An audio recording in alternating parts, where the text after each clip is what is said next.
मुस्तफ़ा करीम बैठे थे तो सैयद आयशा सिद्दीक़ा रदी अल्लाह ताला ने अर्ज की, या रसूल अल्लाह सल्लल्लाहु अलैहि वसल्लम, वो देखें सैयदा फातिमा आ गई है, वो देख के बीबी साहबा बगैर बताए आ गई। हजरत फातिमा ज़हरा आई, हुजूर ने फरमाया फातिमा बगैर इत्तला के। हुजूर छोटा सा काम था, कैसे आई हो? तो बीबी साहबा ने ना, औरतों का पल्लू होता है ना चादर का, तो पल्लू खोला, एक रोटी बंधी हुई थी, खोल के पेश की। बेटे ये क्या है?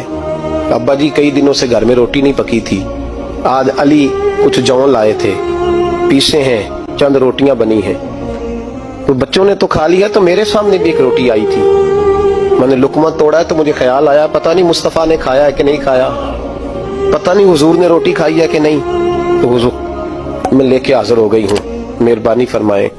फरमाया बेटे बैठ जा।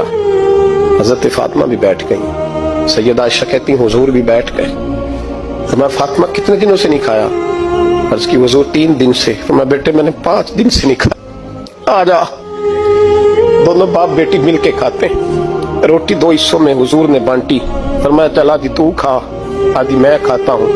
हजरत फातिमा ने लुकमा तोड़ के मुंह में रखा, रो पड़ी, हुजूर 5 दिन से नहीं खाई। और मैं बेटे चुप कर, हमारा दुनिया से क्या ताल्लुक, एक पुल रह गया है, बस अल्लाह फिर जन्नत की सारी नेमतें